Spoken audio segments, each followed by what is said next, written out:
Los seres vivos no se encuentran aislados en la naturaleza, sino que comparten su espacio con diferentes componentes del entorno, incluyendo a otros seres vivos. Cada organismo ejerce múltiples influencias sobre los otros, formando interacciones, lo que significa que los seres vivos no están solos, siempre andan en contacto con otros seres, ya sean vivos o no vivos. ¿Qué son y cómo funcionan estas interacciones? Este es el campo de acción de la ecología.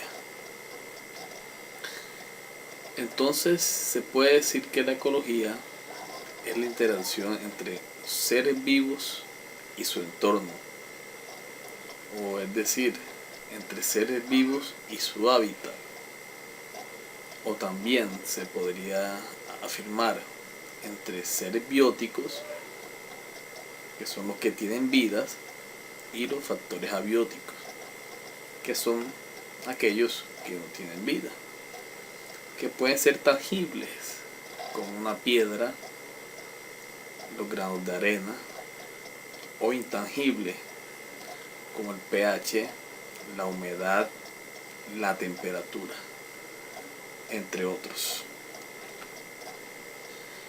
Entonces, en la ecología, una palabra clave es la interacción. Esta es la base de la ecología, entre seres vivos y no vivos. Los factores abióticos son un condicionante de los factores bióticos, lo que significa que los factores abióticos pueden determinar si un factor biótico crece como una planta que necesita la luz y una temperatura adecuada, o de pronto en algunas ciudades donde la temperatura es de 33 grados centígrados, y si un factor abiótico sube esta temperatura hasta 35 o 37, puede afectar la salud de las personas, que somos los seres bióticos. Los seres vivos también pueden afectar a su medio no vivo. Esto lo hacen por necesidad, porque a veces se necesita de pronto una guarida, o de pronto cavar el suelo, como vimos las lombrices que están ahí, o también por otras situaciones. Pero las acciones de los seres vivos también pueden afectar a sus semejantes. Todas estas cosas y estos factores son interacción, que es la base de la ecología. Estas interacciones también pueden ser llamadas interacciones biológicas o interacciones ecológicas. Entonces imaginemos cuántas especies existen en el planeta. Según la revista BBC Mundo, se calcula entre 8 millones el número de especies del planeta. Y estas son las especies que se han descubierto. Imagínense todas las especies que faltan todavía por descubrir, como por ejemplo las bacterias, los virus, los hongos. Todavía faltan muchos por descubrir.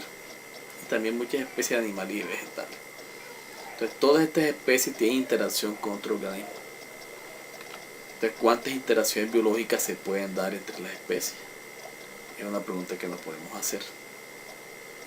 Muchas, efectivamente. Bueno, para estudiar estas interacciones, los ecólogos, biólogos, ya tienen en cuenta los diferentes niveles de organización de los seres vivos, que parte de átomos y moléculas formando sus organelos celulares. Ya sabemos que la unión de organelos forman lo que es la célula. La unión de células forman lo que son los tejidos. Los tejidos forman órganos dependiendo de su funcionalidad. y la unión de varios órganos forma lo que es el sistema. Es por eso que cuando hablamos de un sistema digestivo, abarca todos esos órganos, no es uno solo. El estómago, está los intestinos, la boca. Y toda esta parte la estudia la biología molecular, la histología, la y la bioquímica, entre otros. Estos son niveles inferiores. Pero como el tema de hoy es la ecología, ellos estudian los niveles superiores, como son organismo, población, comunidad, ecosistema y biosfera. Entonces vamos a comenzar a hablar de cada uno de ellos. Un organismo, las interacciones de un ser vivo dado con las condiciones abióticas directas de otro. Cuando hablamos de organismo estamos hablando de una sola especie, como podemos ver en la imagen. Ya cuando hablamos de población, son varias especies de ese mismo organismo. Luego hablamos de comunidad. Comunidad ya son varias especies. Es un grupo de población de diferentes especies que viven en un mismo lugar. Ahí vemos peces rosaditos, otros planos, otros grisecitos. O sea, estamos viendo diferentes especies. Cuando hablamos de ecosistema, ya estamos incluyendo la parte biótica y abiótica, como el agua, el aire, la energía, con el cual interactúan los seres vivos. Y es algo un poquito más amplio. Por ejemplo, también tenemos lo que es la biosfera, que es la suma de todos los ecosistemas. Por lo tanto, la ecología, que es tan amplia, se divide en muchas ramas. Aquí solamente vamos a mencionar a 5. Por ejemplo, está la autoecología, que es considerada la ecología del individuo, es decir, la ecología propia, la que uno mismo lleva a cabo. Está la demoecología, que estudia las poblaciones formadas por los organismos de una misma especie. La cinecología estudia las comunidades. Ecofisiología ya viene estudiando los procesos fisiológicos que tienen los seres vivos frente al ambiente. Y la agroecología, ya eso va más directa a la parte agrícola. Entonces hay una pregunta: de los niveles de organización mencionados, ¿cuál será la unidad básica funcional de la ecología? Es una pregunta que nos hacemos. Entonces la respuesta es los ecosistemas. ¿Por qué? Porque los ecosistemas, como se mencionó al principio, es la interacción entre la parte biótica, que también es conocida como biocenosis, o biotipo, que corresponde toda la parte abiótica con la cual interactúan los seres vivos. Como se logra ver en la imagen. Aquí vemos esta misma imagen, es esta que está aquí, sino que extraemos la parte viva, y los biotipos, es la parte abiótica. Por eso vemos precipitaciones, temperatura, roca, arena, vientos. Existen muchos tipos de ecosistemas. Recordamos que los ecosistemas es la unidad funcional de la ecología. Nos encontramos acuáticos, terrestres, aéreos. También hay ecosistemas naturales y artificiales. Aquí vemos un artificial, puede ser una pecera, donde podemos tener unas plantitas de lodeas, tenemos diferentes especies de peces, está el agua, está el vidrio. O sea, podemos crear un ecosistema artificial, donde está una población, donde hay una comunidad, donde hay unos organismos. y hay unos factores bióticos y abióticos. Por eso es considerado como ecosistemas artificiales. La base fundamental de las interacciones biológicas que se dan en los ecosistemas son las energías y los materiales constitutivos de los seres vivos, que ellos fluyen en cada eslabón de la cadena alimenticia.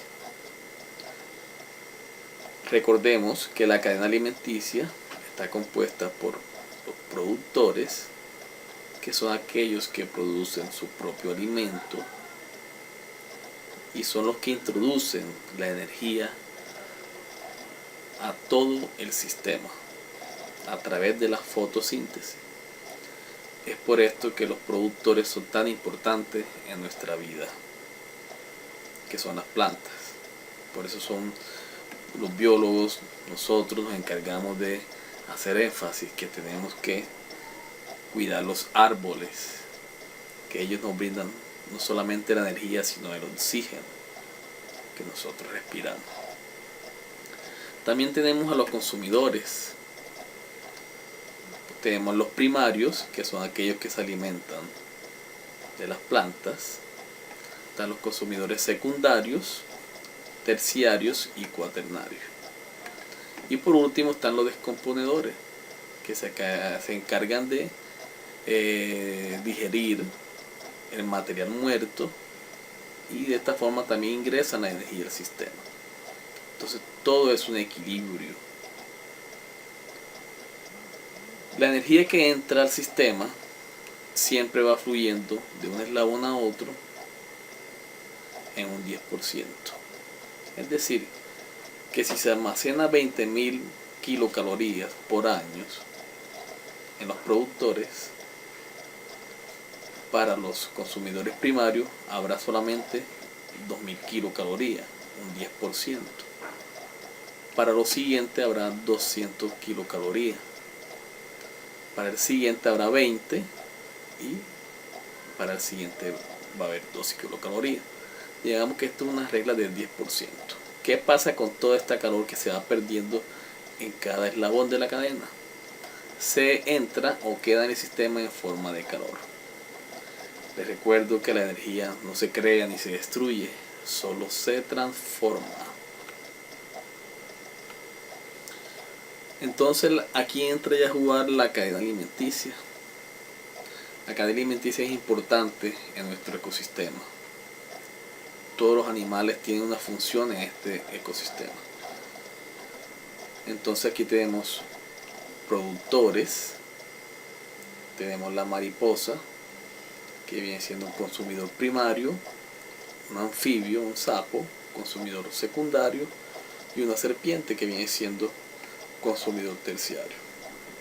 Cada flechita, pues en esta cadena alimenticia la vamos a llamar es el alimento de, es decir, que esta planta es el alimento de la mariposa. La mariposa es el alimento del anfibio y el anfibio es el alimento de la serpiente. Esto lo estamos haciendo de una manera práctica. Entonces, ¿qué sucede si desaparece de esta cadena alimenticia? Supongamos que solamente la serpiente se alimentara de anfibios y los anfibios solamente de la mariposa y la mariposa de esta planta. ¿Qué sucedería si desaparece esta especie?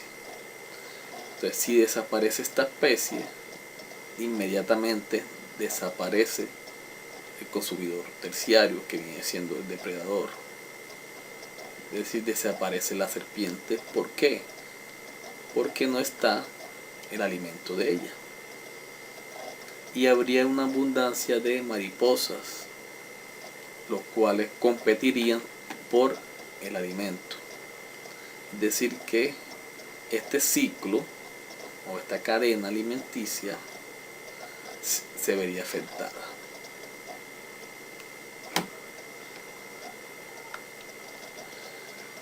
Estas preguntas son muy importantes y salen mucho en lo que son las pruebas GIF. ¿Por qué? Porque permite analizar a los estudiantes, primero que todo, las cadenas alimenticias y también en las redes tróficas. que ya es un poquito más complicada, que son estas que están aquí. Entonces hago la misma pregunta: ¿qué sucede si desaparece el conejo? O por X o Y motivo hay una disminución de esta especie. Entonces existiría una sobrepoblación de zanahoria. ¿Por qué? Porque es el alimento del conejo. ¿Y qué pasaría? Se afectaría la supervivencia del zorro, porque su alimentación se basaría únicamente en aves. Es decir, que se afectaría el sistema.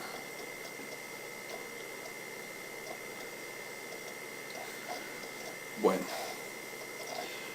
en los seres bióticos también hay unos tipos de interacciones que son llamadas interacciones ecológicas. Para entender esta tabla, vamos a tener estas claves.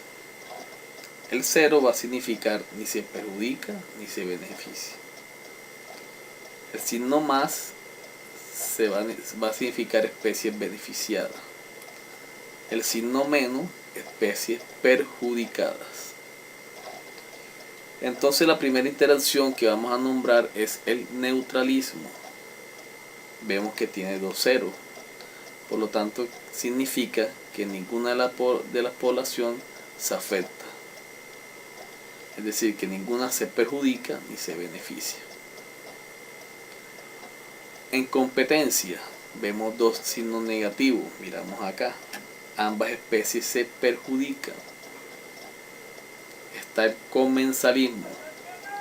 La especie 1 se beneficia, pero a la especie 2 no le pasa nada, ni se perjudica ni se beneficia. Para el mutualismo, ambas especies se benefician.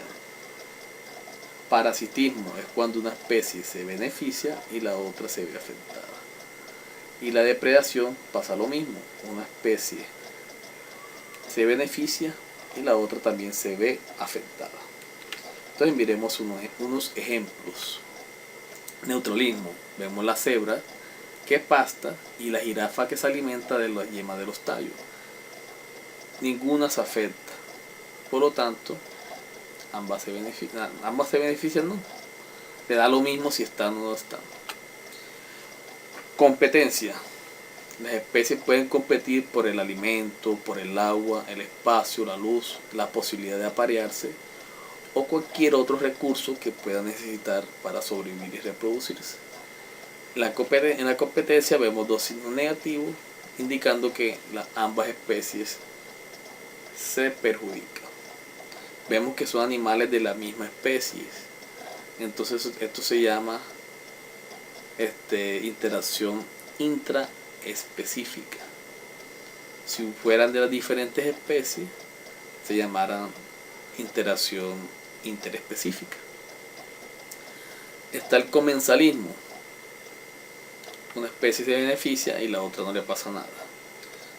En la imagen vemos los individuos de una población que aprovechan los recursos que les sobran a los otros. Vemos unos buitres, es decir, el león caza un animal y cuando come lo suficiente se va y aparecen los buitres para comerse los restos. Es decir, se beneficia el buitre y la otra especie no le pasa nada, que fueron los leones, ya se alimentaron y se fueron. Vemos un mutualismo, ambas se benefician. Vemos las abejas, por ejemplo, dependen de las flores para su alimentación y las flores de las abejas para su polinización. Parasitismo. El parásito o huésped depende del otro. Vemos que el parásito viene siendo la garrapata o la pulga, que afecta al perro. Se beneficia el perro, lo perjudica. Por eso vemos signo positivo para la garrapata y un signo negativo para el perro. Y la depredación, la especie animal, el predador o depredador caza a otro individuo, como vemos en la imagen que viene siendo el león. Y la presa es la cebra, entonces la caza para subsistir. Se ve beneficiado el león, pero la cebra se perjudica. Entonces, antes de que sea tarde, hay que considerar que el planeta es un ciclo ecológico. y que nosotros debemos aportar a los productores, ayudar al máximo, haciendo obras. Nosotros los docentes, no solo los de biología, eso debe ser de todos, debemos apoyar lo que es el medio ambiente, realizando siembras, contribuyendo para tratar de contribuir a ese equilibrio ecológico. Muchas gracias.